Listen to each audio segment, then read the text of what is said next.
Hey everybody, it's Chainsaw Reacts back once again with another reaction for you guys. Hey guys, of course, we're here continuing the journey of the Batman. This is the Batman Season 2, Episode 9, titled Ragdolls to Riches. That's pretty much implying to me, I think, that Ragdoll is going to be in this episode, but who knows? It may be a twist. Who knows? But regardless, interesting title nonetheless, but I'm expecting Ragdoll to be in this episode. And I feel like it's perfect timing, or at least perfect day in terms of shirt, because I'm wearing my Batman shirt. I really wasn't thinking about that when I chose a shirt this morning. I'm like, oh yeah, later I gotta film Batman, so I guess it just makes perfect sense. But anyways, so last week's episode was really interesting because Joker once again took over the episode in terms of being the main villain, and his whole shtick of JTV, last episode, episode 8 of season 2, was taking over the airwaves of Gotham with his own television program when he kidnapped the mayor, infiltrated the police department to get to the mayor and being in the room with him and stealing him away.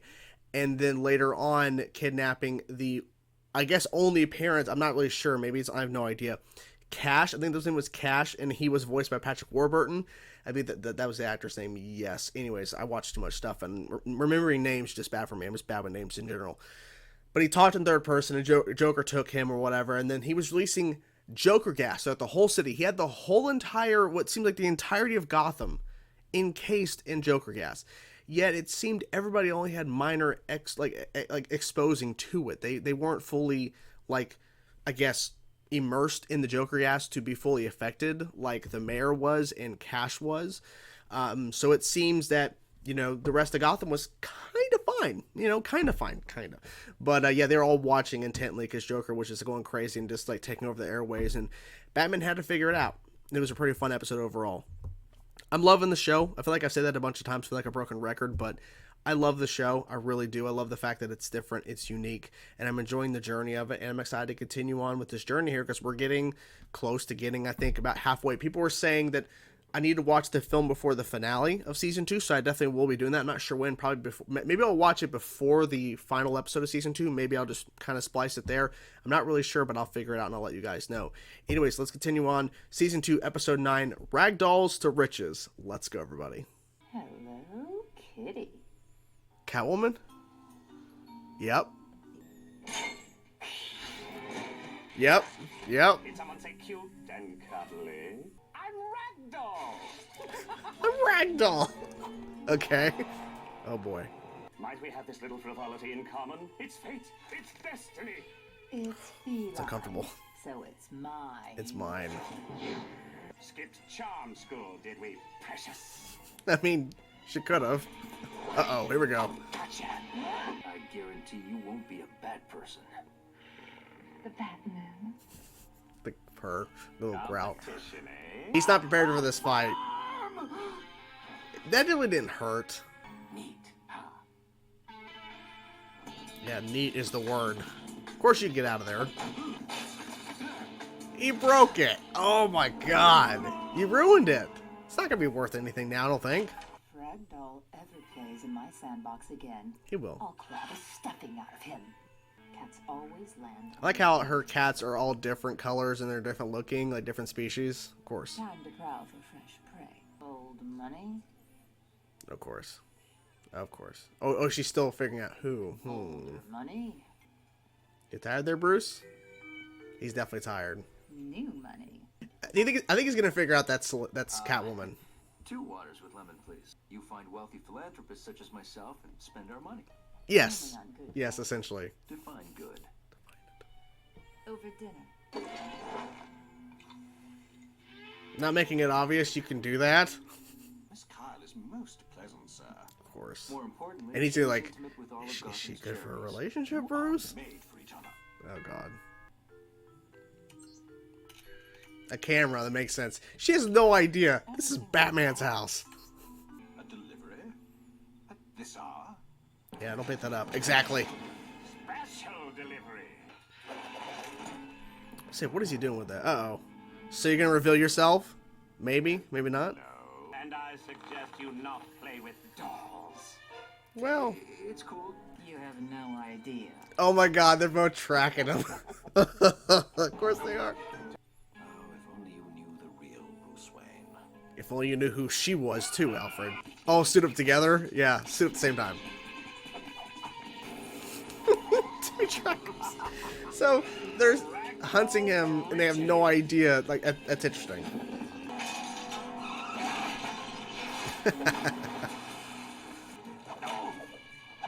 Kitten has a whip. Yep. Oh.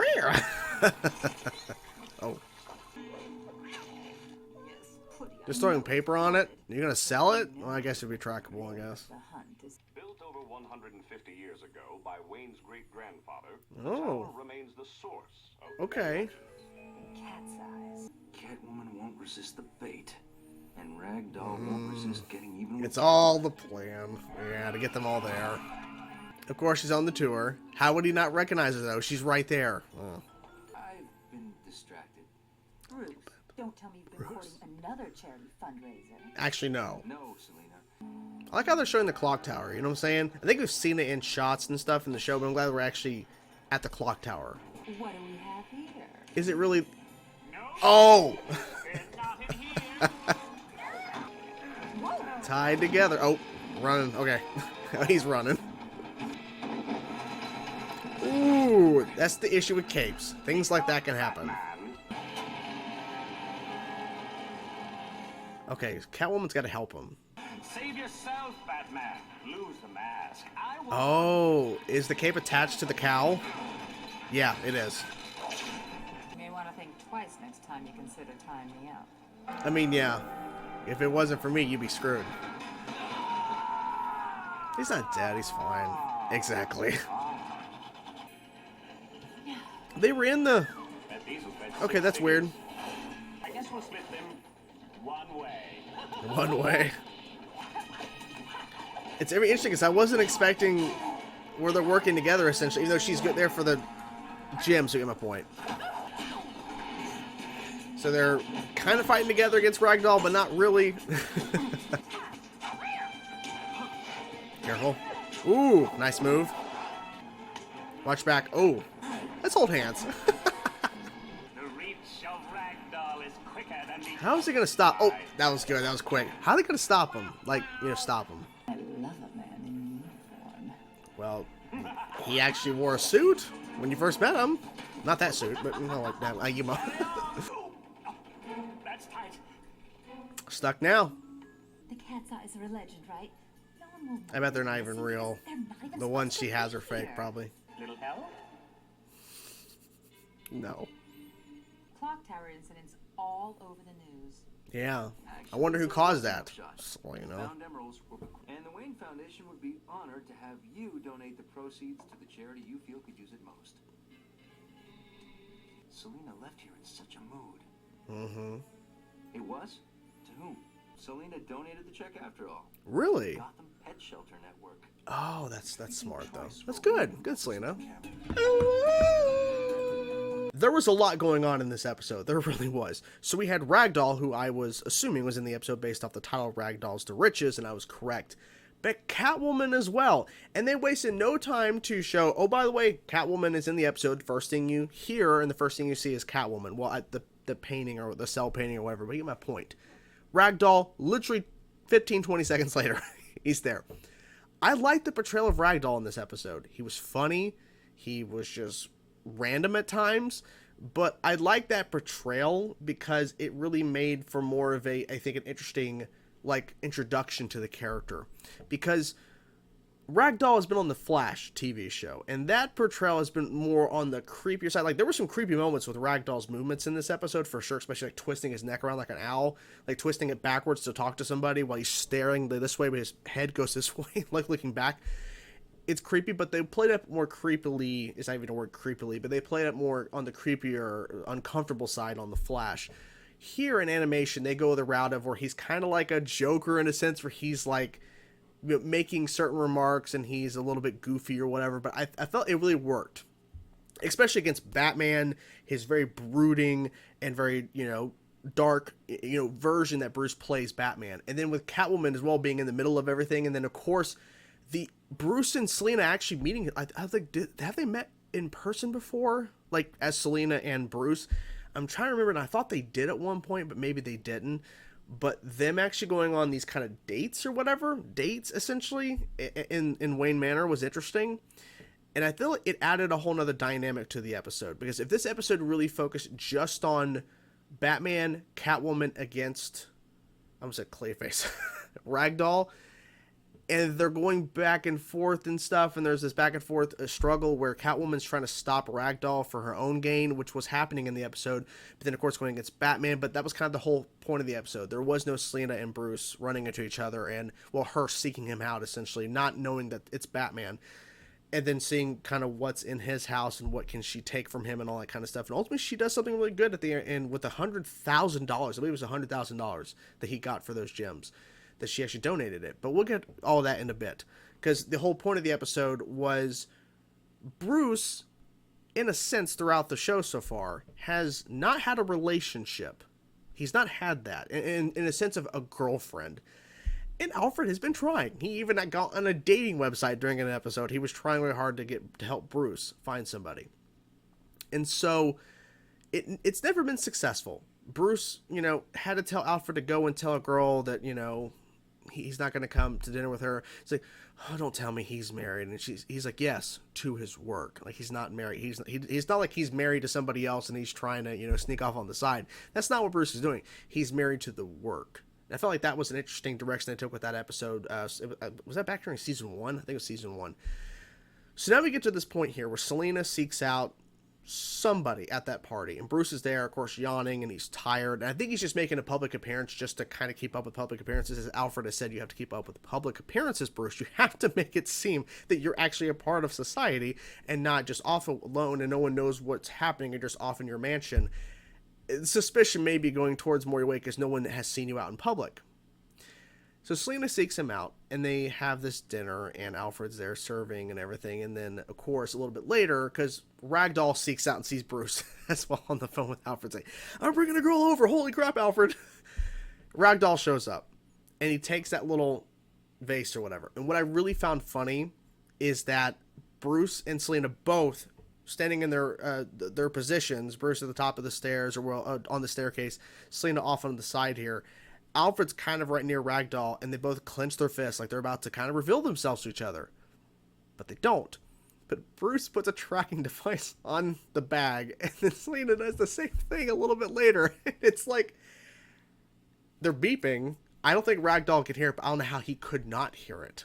But whatever. I thought it was really funny to see that. Then they both show up, and they're questioning how both Catwoman and Batman are showing up at the same time against Ragdoll. But, like, I should ask you the same thing. Like, why are you here? And that whole sequence goes down. It was pretty fun seeing Ragdoll. The main big part of this episode was the actual clock tower. They actually show the clock tower. Now, I think we've seen it from time to time in the show. I don't think we've ever addressed the clock tower. We've never actually been in the clock tower. I like that the main portion, the back half, if you will, of the episode was mainly in the clock tower for that last little bit. And I kept wondering, how are we going to stop, like, Ragdoll? How are we, I keep trying to think of, like, Clayface or some other name. I gotta get used to Ragdoll, sorry. But how are we going to stop him? Because his abilities to move his body and shit, and the way he's able to just do stuff that's unnatural, how is Batman gonna... Because that first opening fight in that, like, museum type setting where Catwoman meets Ragdoll, same thing for Batman, meets Ragdoll, he pulls on his arm, like, pulling him back and pulling his arm back, and he's like, ow! You're not actually hurting. That doesn't actually hurt you, man. It can't. Especially the stuff you can do. Like, it's just not hurting you. You fooled him. So the way they actually stopped him was getting him between two cogs, and then, of course, using the Batarang to stop it. Thought that was smart, because he can't wiggle his way out. I mean, I thought maybe he could, but I guess he can't. I guess he actually was legitimately stuck. And I thought those cat's eyes, those gems that have apparently been lost since the 30s, or whatever, they were stowed away and they've not been found after a dozen searches. But Bruce is, of course, enticing people to come to see the clock tower. Maybe we missed a nook and cranny. Maybe we missed a spot. Like, how would you miss a spot like that if you've had a lot of people searching? But anyways, it's all to get them there, of course. But I thought it was interesting, because I was thinking maybe these gems were fake. They're actually not fake. They actually did find them. They were in the cogs, I guess, somewhere, because Ragdoll pulls them out. And it's a whole cat and mouse game, essentially, where actually it's more like a mouse and two cats. Because we had Ragdoll as the mouse with the two gems. Then you have Selina as Catwoman, of course. And then you have Batman, Bruce, of course. I don't know why I said Selina as Catwoman. Being my point. But Selena and Batman, Catwoman and Batman, I can't talk, it's just been a crazy day. Wow. Anyways, Catwoman and Batman are both chasing the mouse. They're both cats, essentially. But then Catwoman is kind of going against Batman, too. Like, her whole point is to stop Ragdoll, but also stop Batman. So it's like a whole back and forth thing where Ragdoll's trying to stop both of them. Catwoman's trying to stop Ragdoll, but also stop Batman. And Batman's trying to stop both of them. So I just like the fact that it was a constant struggle with these gems. And the alliances where Catwoman and Batman team up for a little bit to stop Ragdoll, but then, of course, she makes the twist and goes against both of them. And, of course, he's actually against both of them. He's actually trying to stop the gems. I think that's kind of Batman's main focus is stopping the gems from leaving with either Ragdoll or Catwoman. But then, of course, like the alliances stuff. Ragdoll never alliances up with Catwoman or Batman, but then Batman and Catwoman, the name, sorry, are teaming up in a sense. It was a lot of moving pieces, but it was fun to watch because it really just played up like how intricate the clock tower is. And how kind of bizarre this whole episode is in terms of Selena and Bruce not realizing that they're both Batman and Catwoman. Like, they don't realize that who the other person actually is. And I thought the way they were going about this episode, they were going to reveal that Selena finds out Bruce is Batman and Bruce finds out Selena is Catwoman. I thought that was the direction. I thought it was going to be like towards the end of the episode, but apparently not. Maybe it's going to be something later where they actually reveal it later, where it actually is revealed that, okay, so we've been on some dates and they accidentally reveal themselves to each other, or something is said that makes it pretty obvious who they both actually are when they go out at night. You know what I'm saying? And so this persona they're playing up is not actually true. But that's just my prediction. Like I said, I thought it was going to happen in this episode, but it did not. It actually didn't happen. So Bruce, I said Batman, but seriously, Bruce hands off that check to Selena. I thought she was going to take it. He actually checked on it, called the bank, verified that it was actually donated to an animal society for Gotham, essentially to help with animals, but essentially cats. That was kind of the main thing. But I thought it was pretty smart. It was actually really nice for Selena to do that, because Selena could have easily taken that check, but then I think it would have been obvious because he could have found her, because he's Batman. She has no idea, because she really thought, as she's going through the hallway, when she's like, I go to the ladies' room or whatever, but she's actually just searching what's in the house. And that bracelet with the taking photographs, that was an interesting little device there. But for her to say, it's really unfortunate, the only person that really gets me or understands me or has the same, look and aesthetic as me is Batman. Like, go check the Batcave then. Maybe you'll like that. And I think you would, but of course you don't go down there. But I'm thinking they'll reveal themselves to each other. I think so. And that whole sequence, too, where she saves him when the cape, like, that's the one thing with the long cape. He has a long cape. People point out, this Batman has a long-ass cape, he does. And they get stuck in the cogs, and it's pulling him back, and he's like, and I'm like, dude, first of all, long-ass cape. Second of all, this is a problem with capes. Okay, there are his issues with capes, and of course, he can't pull himself out of it. Okay, the cogs are pulling him in, and of course, she breaks the cape and everything, and so it's fine. I think they're going to find out about each other. I think they will. I think they will find out. I think it's going to be by accident. I think it's going to kind of ruin the relationship. Because I feel like Bruce probably thinks I have a kind of maybe normal-ish relationship and not realizing who she actually is. That's my guess is what's going to happen, is that he's going to find out or she's going to find out, vice versa. And it's not going to work because he's against her, essentially. Batman is against Catwoman, and Batman can't work with her. And so I feel like maybe they may attempt to work together, but it's not going to work out. You know what I'm saying? So we'll see. Maybe they'll play it up, and maybe the next episode they'll continue still be dating, but who knows? But I enjoyed the episode a lot. It was really fun, and Ragdoll, like I was saying, it was pretty fun to see him in the episode, and just to seeing the dynamic going back and forth of all the craziness with those gems was really fun. But yeah, I had a great time watching the episode. I'm curious to know what you guys thought about this episode. I'm curious to know your thoughts, guys. Anyways, I'm done talking, done rambling. It's been a crazy day so far today, and I'm all over the place, he just goes, as you guys can see. Anyways, I'm still doing it now. Anyways, I'm going to stop talking now. I will talk to you guys soon. Let me know your thoughts in the comments below about the episode, guys. Anyways, bye, everybody.